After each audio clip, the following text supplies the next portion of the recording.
नमस्कार दोस्तों, कैसे हैं आप सब। आशा करता हूं आप सभी सुखी व स्वस्थ होंगे। दोस्तों, मैं हूं एडवोकेट राजेश। स्वागत करता हूं आप सभी का एक बार फिर से आपके अपने YouTube channel secular finance TV पर।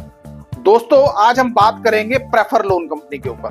दोस्तों, प्रेफर एक डिजिटल लैंडिंग फाइनेंस कंपनी है। दोस्तों, इसका प्रोसेस भी लगभग वही है कि आप अपना एक मोबाइल नंबर कंपनी को देंगे, कंपनी आपका आधार कार्ड और पैन कार्ड वेरीफाई करेगी, फिर उसके बाद कंपनी एक आपको ऑफर भी जनरेट करके देगी।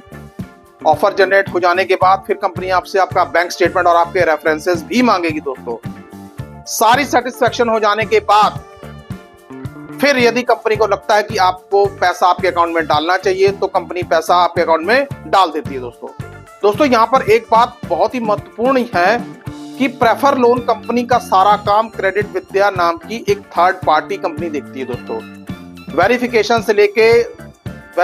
से लेके लोन डिस्पर्स होने तक।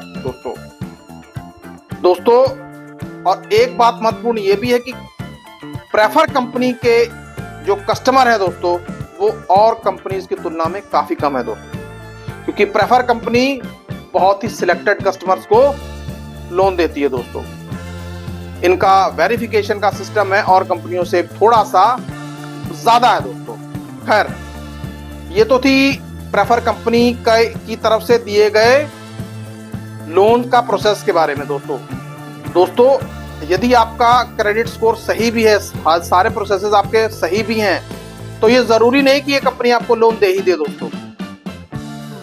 दोस्तों, ज्यादातर केसेस में सुनने में ये आया है कि बहुत ही कम लोगों को ये कंपनी लोन देती है। दोस्तों, कई बार तो लोग कह देते हैं कि ये कंपनी सिर्फ डाटा कलेक्ट करने के लिए ही इस तरह की एक्टिविटीज करती है। दोस्तों, खैर दोस्तों, वो एक अलग विषय है दोस्तों। लेकिन आज हम बात ये करेंगे कि यदि प्रेफर लोन कंपनी से किसी ने लोन ले लिया है दोस्तों, और वो प्रेफर लोन कंपनी का पैसा नहीं दे पा रहा है, तो उसके साथ कंपनी किस तरीके का सलूक करती है दोस्तों, और क्या क्या कंपनी एक्शन ले सकती है दोस्तों, और यही नहीं, उसके बचाव भी क्या क्या है।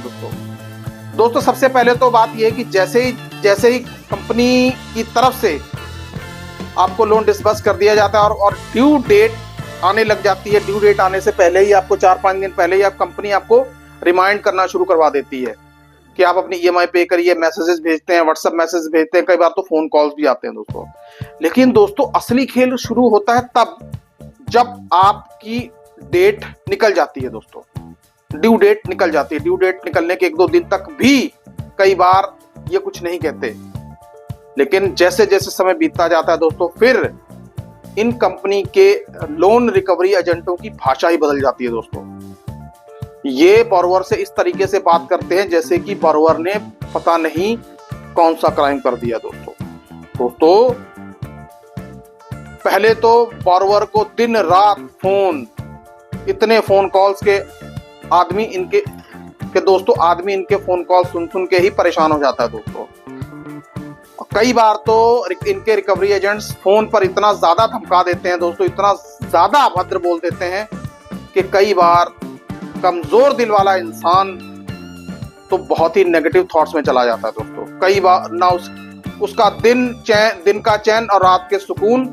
सब हराम हो जाते हैं। दोस्तों, ना खाना अच्छा लगता है, ना पीना अच्छा लगता है। दोस्तों, कैसे अच्छा लगेगा? एक आदमी सारा दिन टेंशन लिए घूम रहा है दोस्तों, और कंपनी के एम्प्लॉइज की तरफ से उसको धमकाया जा रहा है, तो आप बंदे की मेंटल स्टेट को समझ सकते हैं दोस्तों। लेकिन दोस्तों, इसका भी इलाज है।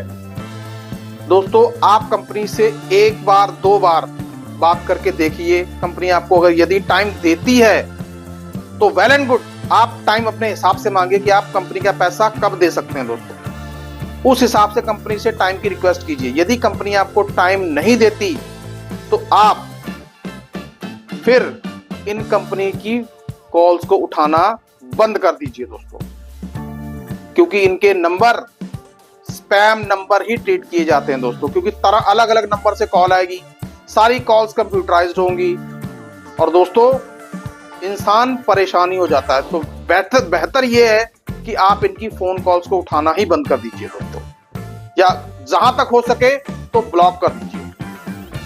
दोस्तों कई बार देखने में ऐसा भी आया कि इनकी तरफ से कई बार ऐसे भी कॉल्स आते हैं, आपको कह देंगे जी आपके खिलाफ हमने एफआईआर कर दी है, आपके खिलाफ थाने में चला गया है केस, आपके खिलाफ हमने हाई कोर्ट में केस लगा दिया है या 30,000 में केस लगा दिया। दोस्तों ऐसा कुछ भी नहीं होता दोस्तों, क्योंकि लोन कंपनियां, क्योंकि एक तो ये थर्ड पार्टी लोन ऐप्स हैं, तो इस तरह की कार्यवाही करने की इनको किसी कतई भी परमिशन नहीं है।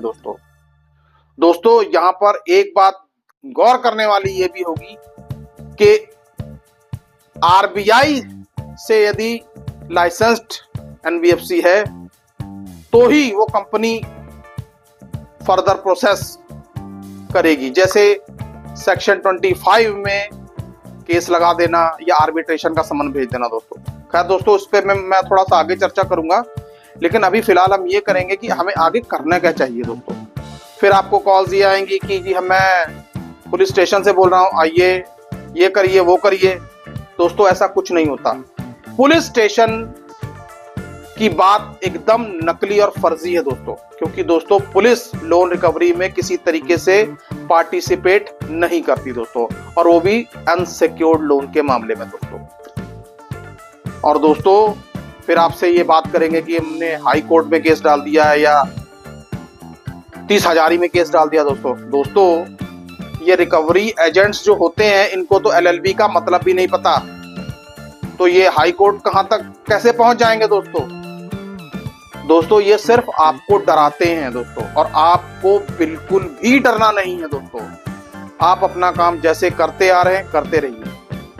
ऐसा भी होगा कि आपके व्हाट्सएप के ऊपर तरह तरह की धमकियों भरे मैसेज आएंगे, जी रिकवरी एजेंट आपके घर पे सुबह आएगा, रिकवरी एजेंट आपके घर पे शाम को आएगा, रिकवरी टीम अपनी लीगल टीम के साथ आ रही है दोस्तों, हम इतने बजे से इतने बजे तक आ रहे हैं दोस्तों, फिर आप शर्मिंदा होंगे। इस तरीके के मैसेजेस भी आपके व्हाट्सएप पे आएंगे या आपकी ईमेल आईडी पर आ सकते हैं दोस्तों, लेकिन आपने बिल्कुल भी इनकी परवाह नहीं करनी है दोस्तों। ये सिर्फ कोरी धमकियां होती हैं दोस्तों इनकी। ये इनका टैक्टिक्स है कि आपसे पैसा किस तरीके से निकलवाया जाए दोस्तों। फिर आपसे ये अलग अलग नंबर से कॉल करेंगे कि जी हमारा पैसा दे दीजिए, फिर कभी धीरे से बात करेंगे, फिर कभी धमकियां देंगे, मतलब इनका ये क्रम चलता ही रहेगा। लेकिन दोस्तों यहाँ पर मैं आपको एक बात थोड़ी सी ये भी कहना चाहूंगा कि दोस्तों यदि आपके पास पैसा आ गया या पैसा अरेंज हो गया है तो आप चाहें तो कंपनी का पैसा वापस कर भी सकते हैं दोस्तों, क्योंकि कंपनी से यदि आपने पैसा लिया है तो मॉरल रिस्पॉन्सिबिलिटी सोचते हुए आपको कंपनी का पैसा वापस कर देना चाहिए दोस्तों। क्यों? क्योंकि जब आप प्रॉब्लम में थे तब लोन कंपनी ने आपकी मदद की थी। हाँ यदि आपके पास नहीं है, कहीं से अरेंज नहीं हो रहा है या आप किसी मजबूरी में फंसे हुए हैं तो वो एक अलग बात है दोस्तों। कंपनी को आप अपने हालातों के बारे में बता सकते हैं, मेल भी लिख सकते हैं दोस्तों। ज्यादातर चांसेस यही हैं कि कंपनीज आपको टाइम नहीं देंगी दोस्तों। फिर अगला स्टेप आएगा आर्बिट्रेशन का। फिर आपके मोबाइल पे एक व्हाट्सएप आएगा कि हमने आपके ऊपर आर्बिट्रेशन का केस कर दिया दोस्तों। आर्बिट्रेशन का सम्मन व्हाट्सएप पे आएगा आपके, लेकिन दोस्तों ज्यादातर केसेस में ऐसे सम्मन नकली ही होते हैं दोस्तों। क्यों? क्योंकि सम्मन इलेक्ट्रॉनिकली जो सम्मन जो ये लोग भेजते हैं इस पे ना तो कोई सील होती है, ना ही तो प्रॉपर कोर्ट का नाम होता है। बस पार्टी का नाम डाल दिया, लोन नंबर डाल दिया, बस लो जी हो गया सम्मन। तो इस तरीके के सम्मन जो है वो लगभग फर्जी होते हैं दोस्तों, इनसे डरने की आपको कोई जरूरत नहीं है। लेकिन हाँ दोस्तों एक बात और मैं बता देना चाहता हूँ, यदि आपके पास हार्ड कॉपी में सम्मन आ जाए तो आप एक काम कर सकते हैं, उस सम्मन का आप ऑब्जेक्शन उठा दीजिए, रिप्लाई कर दीजिए। तो उससे क्या होगा कि आपकी आर्बिट्रेशन की सारी प्रक्रिया वहीं रुक जाएगी। फिर कंपनियां ये भी सोच लेती हैं कि चलो डिस्ट्रिक्ट कोर्ट में केस लगाया जाए, section 25 of payments and settlement act. तो इसमें क्या होगा, कई बार कोर्ट का सम्मन भी आ सकता है। तो कोर्ट का सम्मन यदि आपके पास आ जाए तो आप उसको भी वेरीफाई कर सकते हैं। ई कोर्ट ऐप पर जाइए, उसको देखिए, अगर पर्टिकुलर सही नहीं है तो आप समझ लीजिए फर्जी है। दोस्तों मैं आपको एक चीज ये भी बता देना चाहता हूं कि ज्यादातर कंपनियां पेमेंट्स एंड सेटलमेंट एक्ट के केसेस में छोटी अमाउंट के लोन पर नहीं जाती हैं दोस्तों। जब 5 से 6 महीने बीत जाते हैं तो कंपनियां लोन राइट ऑफ कर देती हैं दोस्तों, और जब आपका लोन राइट ऑफ हो गया तो यानी कि आपका लोन खत्म दोस्तों। लेकिन दोस्तों इससे एक चीज आपके लिए बहुत ही ज्यादा खतरनाक साबित हो जाती है, वो ये कि आपका सिविल स्कोर बहुत बुरी तरीके से डैमेज हो जाता है दोस्तों। फिर आपको दूसरी किसी कंपनी से या हाउसिंग लोन, मेडिकल लोन, किसी भी तरीके का लोन यदि आप लेना चाहें तो वो लोन लेने में आपको बहुत दिक्कत आती है दोस्तों। फिर एक स्टेप ऐसा भी आएगा कि कंपनीज आपको सेटलमेंट करने के लिए कहेंगी, लेकिन दोस्तों कुछ लोग ऐसे भी हैं जो कंपनी से खुद सेटलमेंट करने के लिए कहते हैं। यदि आप पैसा देना चाहते हैं कंपनी का तो कंपनी की कॉल का इंतजार करिए कि भाई सेटलमेंट कर लीजिए आप हमारे साथ। सेटलमेंट बहुत ही अट्रैक्टिव रेट पे हो सकता है दोस्तों। यदि आप सेटलमेंट कंपनी से करना चाहते हैं तो और आप थोड़े से झिझक रहे हैं तो इसमें हम आपकी मदद भी कर सकते हैं दोस्तों। स्क्रीन पर दिए हुए नंबर पर आप हमें व्हाट्सएप कीजिए और आप हमें सारी समस्याएं बताइए दोस्तों। 99 रुपीज हमने इसका चार्जेस रखा है दोस्तों, ये पेड है। एक बार 99 रुपीज पे करने के बाद आपकी हमसे चैट शुरू हो जाएगी और हम आपको धीरे धीरे सॉल्यूशंस बताते रहेंगे दोस्तों। यही नहीं, आगे के प्रोसेसेस भी। मान लीजिए यदि आपको सेक्शन 25 का नोटिस असली आ गया है या आपके खिलाफ कोर्ट में केस हो गया है तो इसमें भी आपको घबराने की जरूरत नहीं है, सेम डे बेल हो जाती है दोस्तों। इसके प्रोविजन भी under section 138 of negotiable instrument जैसे ही हैं दोस्तों, या यूं कह लीजिए चेक बाउंस के केस जैसे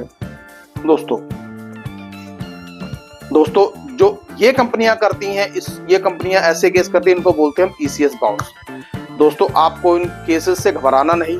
यदि आप के साथ ऐसी कोई समस्या हो रही है दोस्तों तो आप हमसे संपर्क कर सकते हैं। हमारे एडवोकेट्स पैन इंडिया में पैनल पर हैं दोस्तों। आप भारत के किसी भी कोने में होंगे, किसी भी कोने से आपकी समस्या होगी हल की जाएगी दोस्तों। बाकी के फर्दर प्रोसेस क्या होंगे, कैसे होंगे, आप हमसे व्हाट्सएप के थ्रू जान सकते हैं दोस्तों। अंत में मैं आपको यही कहूंगा कि आपने बिल्कुल भी घबराना नहीं है, बिल्कुल भी टेंशन नहीं लेनी। फर्जी कॉल तो आपने बिल्कुल भी नहीं उठानी। और दोस्तों जहां तक छोटे लोन्स हैं, जैसे 25,000 से लेके 1-1.5 लाख तक के लोन है, ऐसे लोन्स में कंपनियां जल्दी केसेस नहीं करती दोस्तों। और दोस्तों रहा सवाल रिकवरी एजेंट्स का, तो दोस्तों अब रिकवरी एजेंट्स की पोजीशन भी ऐसी हो गई है कि अब ज्यादातर कंपनियां ऐसे केसेस में रिकवरी एजेंट्स का इस्तेमाल करने से बचती हैं दोस्तों। क्योंकि आपने कुछ समय पहले देखा ही होगा कि रिकवरी एजेंट्स का कस्टमर्स के साथ किस तरीके का बिहेव रहता था दोस्तों। जब से आरबीआई और सुप्रीम कोर्ट ने इनके ऊपर लगाम कसी है तब से ये कंपनियां रिकवरी एजेंट्स को इस्तेमाल करने से बच रही हैं दोस्तों। यदि फिर भी रिकवरी एजेंट्स आपके पास आ भी जाए तो आपके कुछ अधिकार हैं, वो आपके साथ बदतमीजी से बात नहीं कर सकता। यदि करने की कोशिश करेगा तो आप नजदीकी पुलिस स्टेशन में उसकी शिकायत कर सकते हैं दोस्तों। आपकी पूरी सुनवाई होगी, आपको पुलिस सुनने से मना नहीं कर सकती दोस्तों। इन द नटशेल मैं आपको यही कहूंगा कि आपने बिल्कुल भी डरना और घबराना नहीं है। जैसी लाइफ आप अपने जी रहे हैं वैसी आप लाइफ खुल के जिए।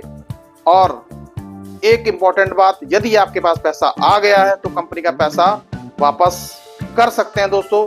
सेटलमेंट करवाना चाहते हैं, हम आपकी मदद करेंगे दोस्तों।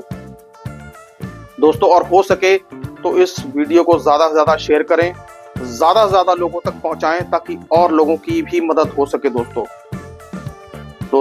मैं आपसे एक विनम्र निवेदन और करना चाहूंगा, हमारे चैनल को ज्यादा से ज्यादा सब्सक्राइब करें, क्योंकि दोस्तों यदि आप सब्सक्राइब करते हैं तो हमें और हिम्मत मिलती है कि हम आपके लिए और ऐसे इंफॉर्मेटिव वीडियोस ला सकें दोस्तों। सुखी रहिए, स्वस्थ रहिए। जय हिंद, जय भारत।